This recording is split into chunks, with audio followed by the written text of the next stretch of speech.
Book Chick again, and I am here to finally tell you about my April TBR.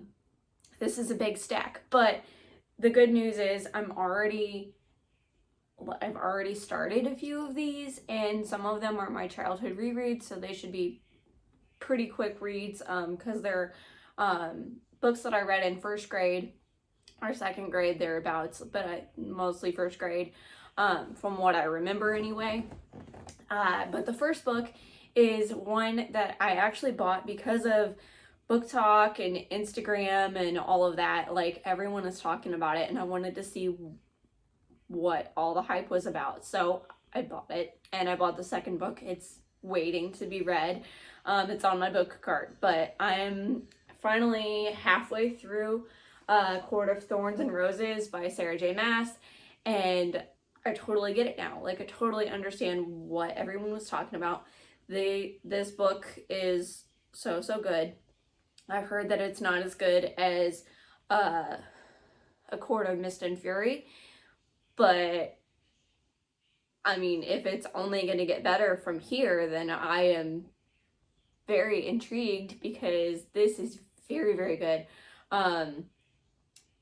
This is YA, but I would qualify this as like super steamy YA series. This is about it's fantasy, but the common theme is fairies. So basically the main character is Feyre, and her world gets turned upside down when she accidentally kills a fairy who she believes is a wolf, but she killed it, and then his kin found out and like came and basically said, like, we can kill you on the spot or you can come and live with us. And so she was like, I like living. So she went and lived with them, and now she's like learning that basically everything she knew about fairies was a lie, and like she's learning why they treat humans the way that they do, like that not all fairies are like that, and all of that kind of thing. And like just the descriptions in this, they are so good. And like the magic system is really interesting. This particular book in this series, I haven't read the others yet, but this one kind of gives me like Beauty and the Beast vibes, like, because she's supposed to stay in the castle. She's not supposed to go anywhere, but he's like, I will give you whatever you want to like keep you entertained, but you do have to live in my realm for forever. And he was like, but if you really hate it here, then you can go live anywhere in the fairy realm, but you're a lot more likely to die. Because you're bound to run into other things that want to kill you. So basically she's kind of confined to the castle and the grounds, but he does give her like free reign of the library, and like there is a curse on all of the fairies in his land, his court, the spring court, and that is that they are forced to wear these masks. They like had a party, some magic went awry, and now no one can remove their mask. So I mean, I don't know if that was the author's intention, but I'm getting Beauty and the Beast vibes, and I like it. So if you like Beauty and the Beast, or you just like fairy books, or you just like fantasy, you might want to give this a read. Yeah, so the next book is a library book. This is the first book in the Bromance Book Club series. I read book 2 last month because that's the one that I had my hands on. I found it first, but I ordered this one from the library and it came, so now I need to read that. And basically, so this is book 1. So this is where they come up with the idea for the Bromance Book Club, which is where these guys who are friends decide to read romance novels to try to better understand women, to try to better understand their girlfriends. One guy is like on the verge of like a divorce, and so he's like doing this to try to understand what she wants and how she feels so that maybe he can save his marriage I mean, that seems like kind of a stretch, but it's supposed to be really cute, and I liked the second book, so I asked for the first book from the library. So that should be really cute, really pretty quick read. The next one, totally opposite side of the spectrum from the other two that I just mentioned, is Ramona and Beezus, because this is some stories that I read from like kindergarten probably till like 4th grade, because these were in a lot of the readers that my mom got to teach me, but I loved them. Like, I loved the stories, so I decided that this is like some of my childhood favorites, so I asked for the book from the library. I think each chapter was probably like a story in the readers, but yeah, so gonna go ahead and read this. This shouldn't take too long. This particular book is probably like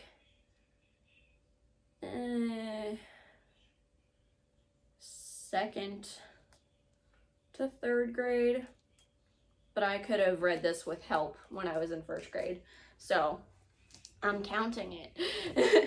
The next book, we're not going to talk about those yet, because we're going to talk about the prequel first. I think this is a prequel. Yeah, I'm pretty sure this is a prequel. So we're going to read Crooked Kingdom at some point in April or May. Yeah, so we're gonna read that, and the reason is because I read Six of Crows and loved it, and then found out there was going to be a Netflix series. So I was like, cool. So I bought the rest of the books, and but this is a prequel, so I want to read it before I read the others. So we need to get on that. But in this, it's a continuation of the like heist from Six of Crows with Casbrecker and his colleagues, the other folks in the gang. So I'm hoping that it kind of wraps up the end of that book, because they really cliffhangered it, and I was really upset at the ending because something happened to one of my favorite characters, and yeah, I wasn't pleased about that. So I'm hoping that that wraps this up, but I won't say too much more, because I feel like if I even read the blurb, it might spoil that book for you if you haven't read it yet. So, but I really enjoy this series and this author. I need to read more stuff by her. So then the next books are obviously the Shadow Bone Trilogy, which follows the same characters. It still follows Kaz, Jesper, Inej, I think Wylan, and probably some other folks that we haven't met yet in the prequels, but I'm ready for it, and I want to read these so that I can then watch the Netflix series. So it's gonna be a busy month, or like this might have to go into May. So, because life is busy and school and stuff. And the next book is actually a collection of fairy tales that is written by Melissa Albert, who wrote the Hazelwood and the Night Country that I read. I'm already like a quarter of the way in, maybe.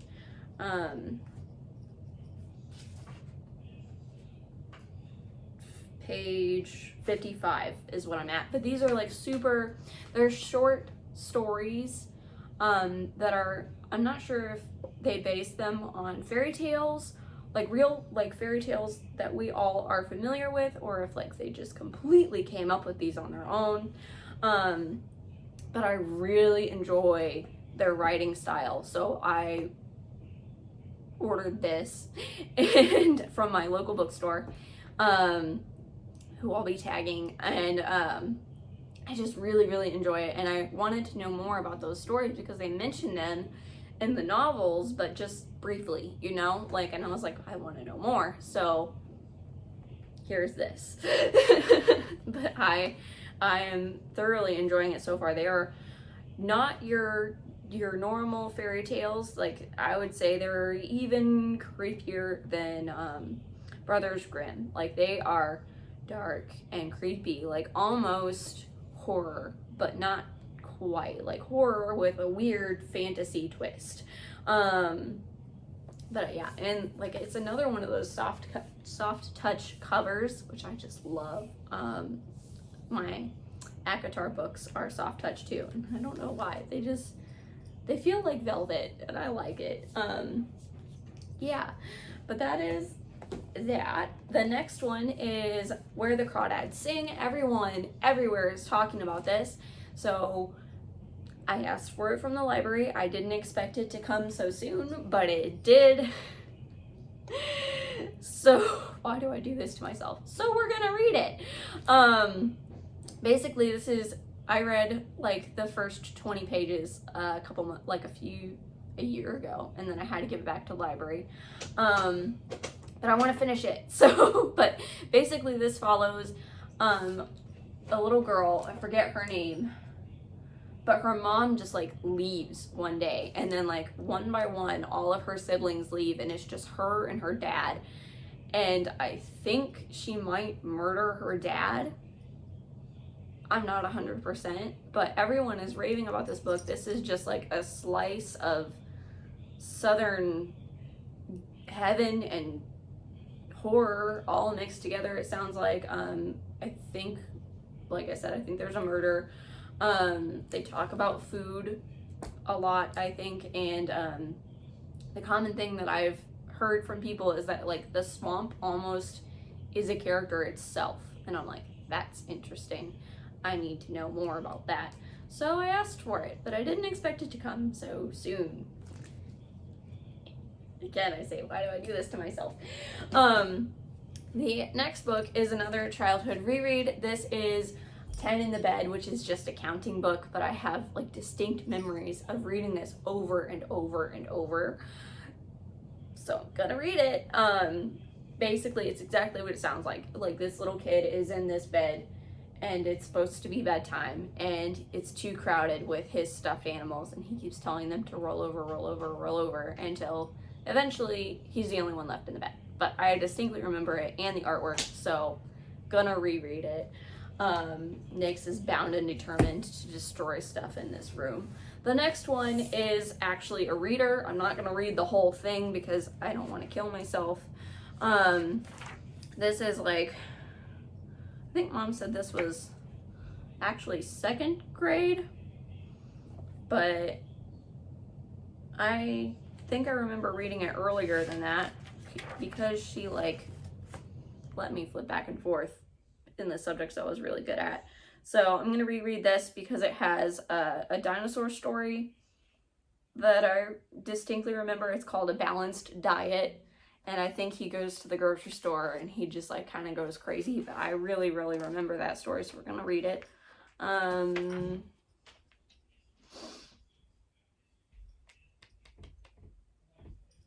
Trying to, did I read any of these other ones?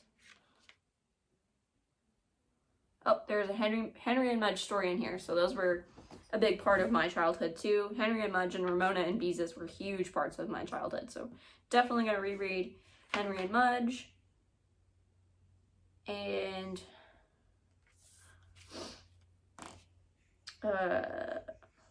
oh, the Hare and the Tortoise is in here, so might reread that because I think everyone read that, me included. I think that's it. Yeah, I think that's all the ones that I read that are mentioned in this book. So I'm gonna read those, but like those shouldn't take long. They're like 15-minute reads at most. Like that's, I would say maybe even 10-minute reads. So those shouldn't take long. It's these novels that I've decided I'm gonna read now. Like I said, this might be like May's TBR too. Like you might see a lot of these again. But we'll see. So that sums up this video, and I will see you again, probably in the childhood rereads one. So see ya.